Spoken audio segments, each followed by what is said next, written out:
Boa noite para todo mundo. Hoje, 3 de março de 2024. Gente, eu fiz o vídeo hoje de novo para vocês todos sem áudio. Por alguma razão, o microfone que eu uso, que fica conectado no celular, que é o que eu uso de webcam, ele não tá funcionando, ele não tá captando o meu áudio. Eu não sei exatamente o que é. Aí eu fiz o vídeo inteiro achando que tava tudo bem e o vídeo ficou mudo. Então eu vou refazer para vocês o vídeo. Só que não vai ficar com áudio do uso do microfone, obviamente. Eu peço a compreensão de todos, mas sem conteúdo vocês não vão ficar. Mas vamos lá. Bom, de antemão, para quem tá chegando agora no canal, no vídeo de domingo a gente faz uma retrospectiva da semana anterior e depois se prepara para o que está por vir. Vale lembrar que essa semana tem bastante coisa dentro da agenda econômica, dos indicadores econômicos, etc. E fora dela, ok? A gente vai falar sobre isso já já. De antemão, já peço para que deixem o like no vídeo se gostam do conteúdo, compartilhem com mais pessoas para a gente poder falar de mercados juntos por aqui, né? E se inscrevam no canal também para receber e ativem as notificações para receberem um avisozinho aí toda vez que eu postar um vídeo para vocês por aqui, né? Mas vamos lá, vamos falar da agenda da semana. Bom, começando, na verdade, pelos destaques da semana passada. Bom, na semana passada a gente teve bolsas no mundo de um modo geral no positivo, como vocês podem ver aqui, com exceção do nosso Ibov, que acabou fechando aí com uma leve queda. Vamos dizer que ele fechou dentro da estabilidade, né? Mas ele não consegue surfar a positividade, principalmente aqui da bolsa dos Estados Unidos e das bolsas da China, né? O Eurostoxx ele acaba fechando positivo, tá positivo, mas ainda assim não tão positivo, né? Quanto, por exemplo, os Estados Unidos. Por aqui nós tivemos o minério de ferro em mais uma semana de queda e, obviamente, que isso corrobora para a queda da nossa Vale, que tem um peso expressivo no nosso Ibov, esse é um ponto, tá? Fora os ruídos políticos envolvendo a Vale, o Lula voltou a mencionar aí a questão do papel social que a Vale tem com o Brasil, né, da questão da empresa estar alinhada aí aos interesses do governo, etc. E esses ruídos políticos, eles corroboram, junto da queda do minério de ferro, para Vale não surfar nenhuma positividade mundial, ok? Além disso, também, nós tivemos aí ruídos envolvendo a Petrobras, que, se a gente juntar a Vale e a Petro no nosso Ibov, elas têm um peso considerável aí, obviamente, que corroboram para esse cenário que a gente está vendo de negatividade da nossa bolsa. É claro que não foi só isso, mas foram pontos-chave da nossa semana passada, tá?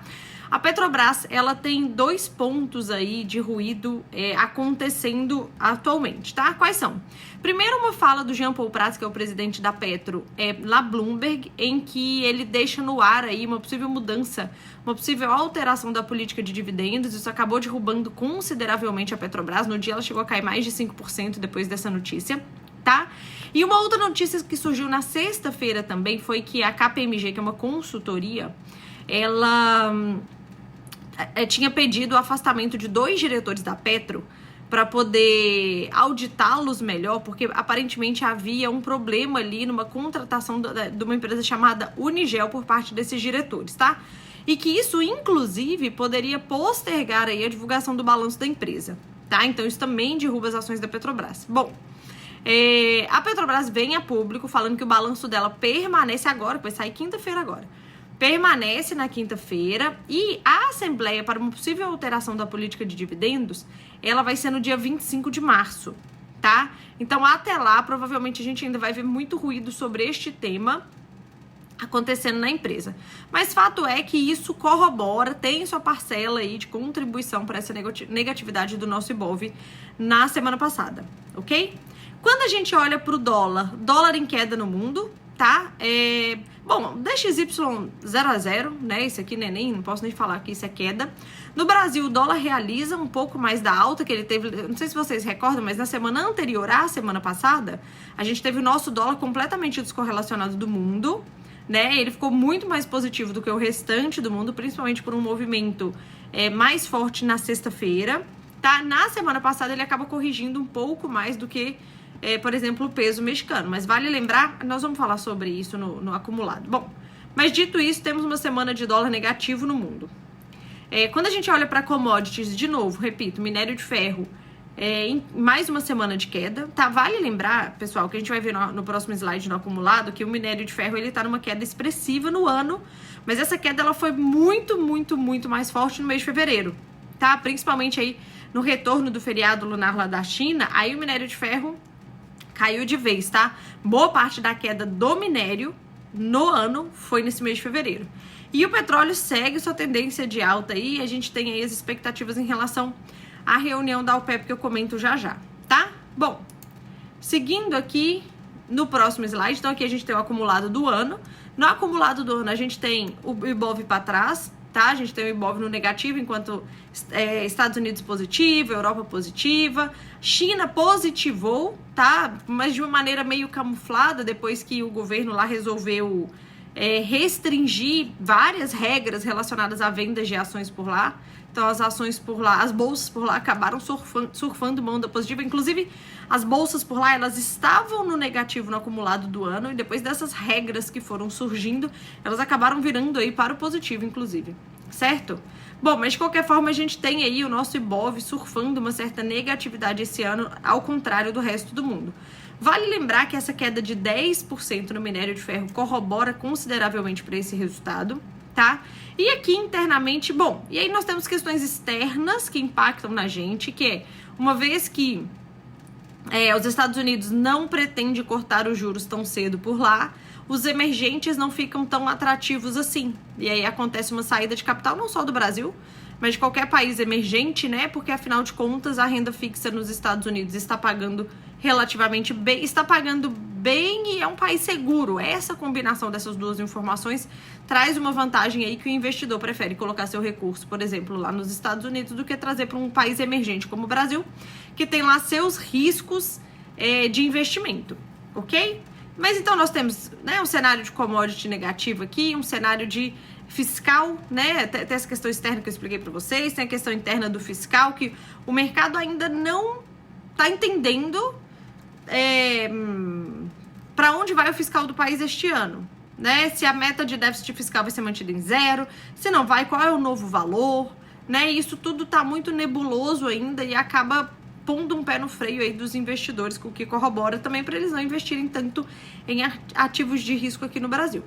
Quando a gente olha para o dólar no mundo, no acumulado do ano, a gente tem o dólar positivo. Essa movimentação positiva aqui, ela veio principalmente depois das falas mais duras, mais hawkish dos membros do Banco Central americano, que começou em janeiro, não sei se vocês se lembram bem, mas em janeiro eles começaram a subir o tom aí em relação a tirar um pouco da animosidade dos mercados que já acreditavam num corte de juros a partir de março lá nos Estados Unidos, tá? E aí todas as falas vieram bem alinhadas aí, bem direcionadas para colocar um pé no freio do mercado, e isso funcionou. O dólar acabou subindo, né? Os juros acabaram subindo também no mundo. E as bolsas só não surfaram essa postura mais hawkish do Banco Central americano, porque afinal de contas as bolsas aqui estão olhando para balanços, estão olhando para inteligência artificial. No caso da Europa, estão olhando aí para a decisão de política monetária por lá, que na última a presidente do Banco Central Europeu, a Christine Lagarde, teve um tom mais dovish interpretado pelo mercado, né? Trazendo uma animosidade aí em relação aos ativos de risco da Europa e ao corte de juros por lá. Inclusive o CPI que saiu na semana passada da zona do euro, ele trouxe um ânimo aí de que realmente a inflação na Europa está num rumo de queda importante, consistente, né? A gente vai falar disso já já. Enquanto que o petróleo aqui está com 11% de alta acumulada no ano, tá? Essa alta aqui muito proveniente das questões envolvendo os conflitos do Oriente Médio, ok? Bom, quando a gente dá um zoom, né, no Brasil, aqui a gente tem o gráfico, para quem tá começando agora no vídeo, é o gráfico do mês, a gente sempre olha aqui o gráfico do mês do Ibov e do dólar. No quadradinho amarelo a gente vê a última semana, tá? Então o dólar, deixa eu ver se eu tô... tá dando para ver aqui, né? O dólar, ele abre mais ou menos nessa região aqui no início de fevereiro e fecha nessa. Vocês podem ver que ele praticamente andou de lado, né? Se eu colocasse uma régua aqui, ela tá quase reta. O dólar praticamente andou de lado no mês de fevereiro todo. Oscilou pra cima, oscilou pra baixo, mas ele praticamente andou de lado, tá? Enquanto que o nosso Ibov, que ele abre aqui no início de fevereiro, ele fecha com uma leve alta, né, no mês de fevereiro. Para quem quiser ver os dados especificamente de fevereiro, todo fechamento de mês eu faço um post no meu Instagram, em que eu posto o fechamento do mês de vários ativos, esses que a gente acompanha aqui, e o acumulado do ano. O acumulado do ano a gente vê juntos aqui, mas dá para ver o fechamento do mês de fevereiro lá no material que eu posto lá, tá? Bom, vamos lá, falando especificamente então da semana, o que nós tivemos aqui de destaque do Brasil? O IPCA 15, que foi principalmente essa barra aqui alta aqui do nosso Ibov, do nosso dólar, né, que foi na terça-feira, tá? O IPCA 15 abaixo do esperado, tá? Trouxe uma animosidade para o nosso mercado aqui, para os ativos de risco principalmente, tá? Empresas, bancos, empresas varejistas, construtoras, essas que acabam surfando aí um alívio nos juros brasileiros, elas acabam trazendo essa positividade aqui para a nossa bolsa, essa negatividade para o nosso dólar. O PIB do Brasil também foi divulgado na semana passada, ele não surpreendeu tanto, tá? Ele veio relativamente em linha com o que o mercado estava esperando, tá? Se a gente pega, porque eu não fiz o vídeo de resumão para vocês no dia da divulgação do PIB, mas se a gente pega o PIB do Brasil e destrincha ele, né?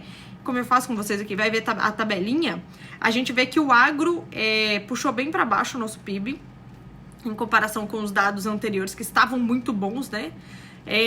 Consumo das famílias caiu um pouco, tá? A parte de serviços, que é, querendo ou não, carro-chefe aí do nosso país e de vários outros países, né? Os países, há muitos anos atrás, já foram países industriais, agora eles são países de prestação de serviço, né? Então, é uma parcela considerável do nosso PIB. Esse daí praticamente andou de lado e o que subiu foi bastante, inclusive, foi gastos do governo. Então, gastos do governo foi quem segurou o nosso PIB aí no positivo. Até que ponto isso... porque quando a gente olha o número fechado, e né, eu vi bastante notícia falando da positividade desse dado e tal, e etc. Mas até que ponto isso é de fato uma economia, né, sustentável, girando e tal? Se o dado sobe a partir do item especificamente de gastos do governo, é um ponto a se questionar. Tá, mas então, se deem o trabalho aí, se vocês não fizeram isso, de pegar o PIB brasileiro e abrir ele, ver a tabelinha aí da divulgação oficial do dado aí. Quem tiver dificuldade em relação a isso, me fala que eu ajudo. E aí vocês dão uma analisada, vocês mesmos, e tirem suas próprias conclusões em relação ao dado que foi divulgado. De qualquer forma, minha gente, não surpreendeu o mercado. Então ele foi divulgado, se eu não me engano, na sexta-feira aqui. Na sexta-feira o mercado acabou não trazendo tanta volatilidade para este dado, tanto quanto foi o IPCA 15, por exemplo, tá bom? Nos Estados Unidos, na semana passada, a gente teve a divulgação do PCE e do PIB vieram em linha, né? Havia uma expectativa gigante, inclusive minha, em relação à divulgação do PCE dos Estados Unidos, mas acabou vindo completamente em linha com o que já era esperado e não trouxe nenhuma volatilidade adicional ao mercado. Na semana passada também, na China, nós tivemos o caso Country Garden, né? Em que houve aí uma solicitação de liquidação da empresa lá no Tribunal de Hong Kong, né, por conta do não pagamento das dívidas dessa empresa. Então, assim, é mais uma empresa grande, tá, do setor de construção da China, indo mal das pernas e com o risco aí de ser liquidada pelo Tribunal de Hong Kong, tá bom? Então, atenção a esse caso aqui, que provavelmente ainda teremos mais notícias sobre ele. E na Europa, não dá pra ver aqui pra vocês o texto, né, mas assim, na Europa o que eu destaco aqui foi justamente a divulgação do CPI, por lá, que veio bem menor do que o último dado, apesar de um pouco acima do que o mercado estava esperando, mas veio bem menor do que o dado anterior, trazendo uma animosidade aí para os mercados de lá. No dia as bolsas ficaram lá praticamente todas acima de 1%, inclusive, por conta de entenderem, né, que a inflação por lá está num rumo consistente de queda e que, quem sabe, o Banco Central Europeu não possa sinalizar aí o início de corte de juros por lá. Apesar de que, sem a sinalização da nave-mãe, né, que é os Estados Unidos, acho difícil disso acontecer, mas nunca se sabe, né? As economias dos Estados Unidos e da Europa, elas estão reagindo de uma maneira muito diferente à alta de juros, né? Ao ciclo de alta de juros nessas duas regiões. Então pode ser que o início de queda na Europa comece aí um pouco fora do início de queda dos Estados Unidos. Vamos acompanhar, inclusive. O que nós temos para esta semana? Tá bastante coisa, vamos lá. Segunda-feira, Boletim Focus, que não tem saído nenhuma segunda, tem saído às terças, mas de qualquer forma tá aqui pra vocês. Boletim Focus aqui no Brasil e à noite PMI de serviços Caixin, na China, tá?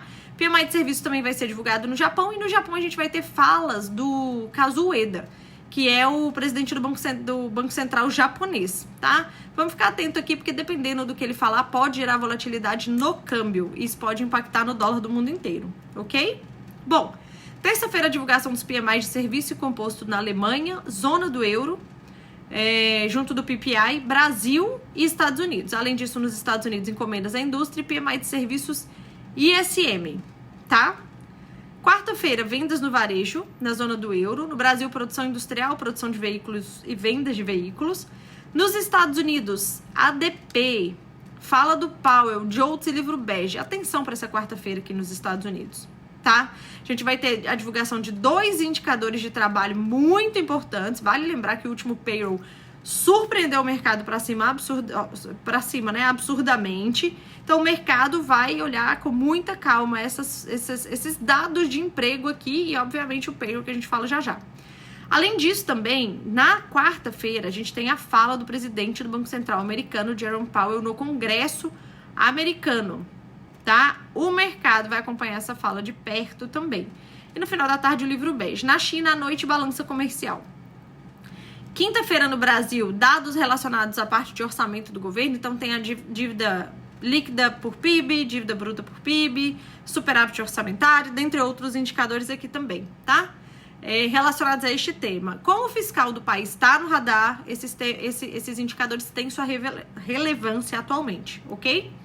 Decisão de juros na Europa, tá? É importante aqui acompanhar a fala da presidente do Banco Central Europeu, Christine Lagarde, para ver se eles vão dar aí o tom. O mercado não espera um corte de juros nessa reunião, tá? Só para deixar claro, eles esperam a manutenção, mas eles querem saber o que está por vir, o que ela vai falar, vai trazer pistas aí para o mercado de quando que o corte de juros por lá vai começar, vai ser em maio de fato, não vai? Então eles vão acompanhar isso de perto. Nos Estados Unidos, pedidos iniciais de seguro-desemprego que sai toda semana, custo unitário da mão de obra e, de novo, a fala do Powell que continua, são 2 dias. Claro que o primeiro dia é mais relevante, né? Mas são 2 dias de fala e tem que acompanhar para quem opera. Sexta-feira, produção industrial na Alemanha e o PPI, PIB na zona do euro. Nos Estados Unidos, dados de NFP. Então, payroll, taxa de desemprego, ganho médio por hora trabalhada.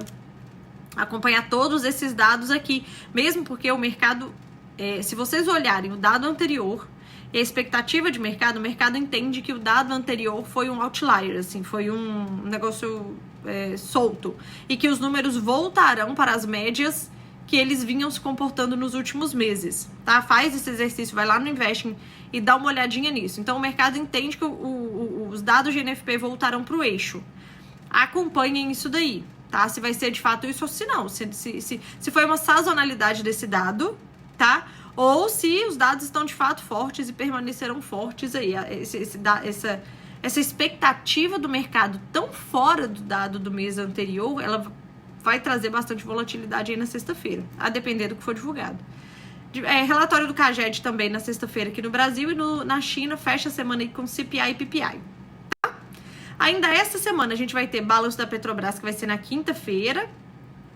Aí eu já comentei com vocês aqui, né, os ruídos relacionados à política de dividendos e relacionados também a essa questão do afastamento dos diretores lá que aparentemente não procede, mas onde tem fumaça tem fogo. Tem que acompanhar de perto. Nos Estados Unidos, eles estão chamando de Super Tuesday, que na terça-feira vai ter a prévia da eleição presidencial em 15 estados, tá? 15 estados. Então, assim, com essa quantidade de estados aqui, praticamente vai ficar já chancelado aí quem serão os presidentes quem serão os candidatos que vão concorrer à presidência dos Estados Unidos. Assim, o mercado tem por certeza aí praticamente que vai ser o Biden e o Trump. Mas na terça-feira vai ter essa movimentação lá e acho que vale a pena a gente acompanhar e entender o que vai acontecer, ok?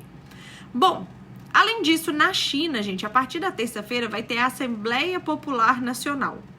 Nessa Assembleia costumam serem decididas e divulgadas medidas de estímulo à economia ou metas do ano. Por exemplo, no ano passado, nessa Assembleia Popular Nacional ficou decidida aí a meta de PIB da China, tá? E quando a China divulgou que a meta deles de PIB para o ano era de 5%, o mercado não gostou e reagiu a isto, tá? Porque a China sempre cresceu 8% e tal, como assim um PIB de 5%, ainda mais com a política de Covid-0 tirada de lá no início do ano, enfim.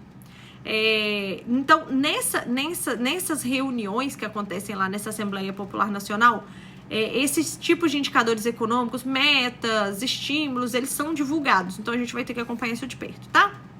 E essa semana também a gente tem a reunião da OPEP, que vai decidir ou não, pelo corte, né, pela extensão do corte de produção pelos seus membros até o segundo semestre ou não. Essa reunião ela deve acontecer entre terça e quinta. Hoje de manhã, hoje domingo, né, hoje de manhã saíram algumas notícias de que aparentemente a OPEP já decidiu pela extensão dos cortes de produção, tá? Mas ainda são dados de fontes, né? Não são dados aí oficiais. Eu imagino que isso vai ser oficializado aí nos próximos dias com essa reunião da OPEP. Isso tende a trazer volatilidade pro mercado de petróleo e, obviamente, as empresas relacionadas a essa commodity, como a Petrobras aqui no Brasil, ok? Bom, deixa eu voltar pra tela cheia. Bom, então é isso. Então eu desejo uma ótima semana pra todo mundo. Tem bastante coisa essa semana. Drives extremamente importantes nos Estados Unidos, principalmente na quarta e na sexta-feira, tá? Então eu desejo aí boas operações pra quem opera e eu vejo vocês nos vídeos ao longo da semana, tá bom? Então é isso. Beijo e um bom restinho de domingo. Tchau!